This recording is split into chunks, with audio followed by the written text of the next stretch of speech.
దైనందిన జీవితంలో మనకు ఎదురయ్యే అనేక రకాలైన ఆర్థిక ఇబ్బందుల నుంచి సులభంగా బయటపడటానికి, కుటుంబ పరంగా ఉన్న సమస్యలు అధిగమించటానికి, ఆరోగ్య సమస్యల నుంచి సులభంగా బయటపడటానికి కొన్ని ప్రత్యేకమైన విధి విధానాలు పాటించాలి.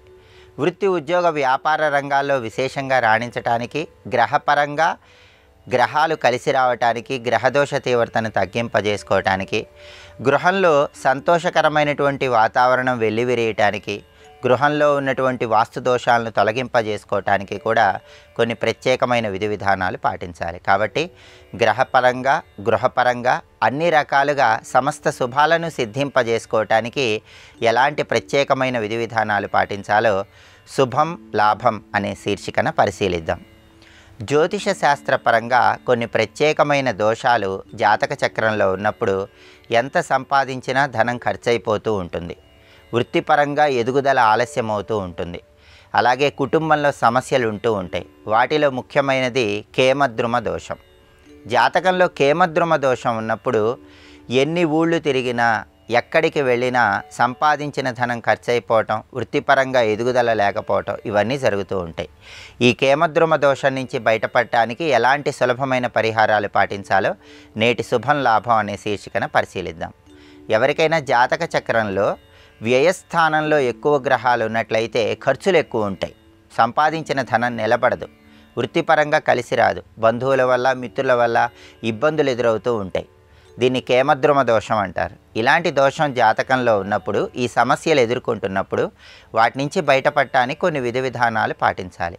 వాటిలో ముఖ్యమైనటువంటివి ఏంటంటే, స్ఫటిక తాబేలును గృహంలో ఏర్పాటు చేసుకోవాలి. స్ఫటిక లోహంతో చేసిన తాబేలు బొమ్మను మీ గృహంలో ఉత్తర దిక్కులో ఏర్పాటు చేసుకోవాలి. ఆ స్ఫటిక తాబేలు కూడా ఇంటి లోపలికి చూస్తున్నట్లుగా ఏర్పాటు చేసుకోవాలి. దీనివల్ల కేమద్రుమ దోషం తగ్గిపోతుంది. ధనపరంగా బాగా కలిసి వస్తుంది.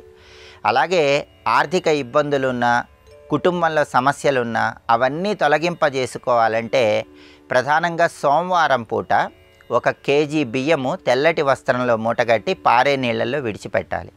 అలా చేస్తే ఈ దోష తీవ్రతను తగ్గింపజేసుకోవచ్చు. మీరు ఎప్పుడు ధనం సంపాదించినా సరే ఒకరోజు రాత్రంతా కూడా ఆ ధనం ఉప్పు కుండలో ఉండేలాగా ఏర్పాటు చేసుకోండి.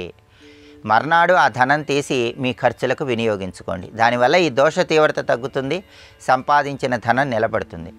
అదేవిధంగా పంచముఖ ఆంజనేయ స్వామి వారి చిత్రపటాన్ని మీ గృహంలో పడమర దిక్కులో ఏర్పాటు చేసుకొని ప్రతి మంగళవారము, శనివారము ఆ చిత్రపటానికి మొగలి సెంటును అలంకరించడం ద్వారా కూడా కేమద్రుమ దోష తీవ్రత తగ్గుతుంది. ధనపరంగా కలిసి వస్తుంది.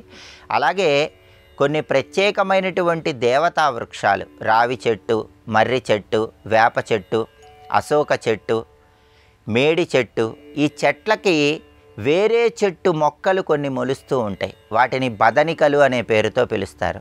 దేవతా వృక్షాల మీద వచ్చినటువంటి ఈ బదనిక ఏదైనా తెచ్చుకొని మీరు ధనం దాచుకునే ప్రదేశంలో ఏర్పాటు చేసుకోవటం ద్వారా కూడా కేమద్రుమ దోష తీవ్రతను తగ్గింపజేసుకొని ధనపరంగా, కుటుంబ పరంగా అదృష్టం చాలా చక్కగా కలిసి వస్తుంది. ఈ ప్రత్యేకమైనటువంటి విధి విధానాలు పాటించండి. శుభకరమైనటువంటి, లాభకరమైనటువంటి జీవితాన్ని అందిపుచ్చుకోండి. అలాగే దైనందిన జీవితంలో అనేక రకాలైనటువంటి సమస్యలలో డబ్బుపరమైన సమస్యలు ప్రధానమైనవి. ఎవరికైనా సరే ఆదాయ మార్గాలు ఎక్కువగా ఉంటే ధనపరమైన సమస్యలు తగ్గిపోతాయి.